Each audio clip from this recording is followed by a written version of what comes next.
Hi everyone, welcome back to another episode from Wake&Tech. In this video, we will be learning how you can cancel an order on Meesho.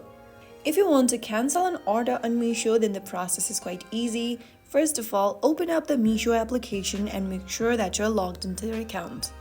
Once logged in from the home page, go to My Orders tab at the bottom of the screen.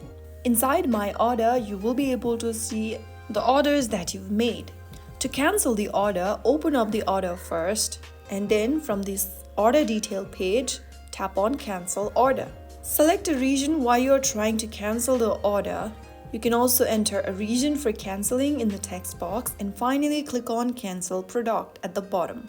Remember that you can only cancel your order if the product has not been shipped yet. After the order has been shipped, you will not be able to cancel the order, so make sure that you cancel it sooner enough. So that is how you will be able to cancel an order in Meesho. If you found the video helpful, don't forget to like, share, and subscribe. I'll see you in the next episode. Thank you for watching.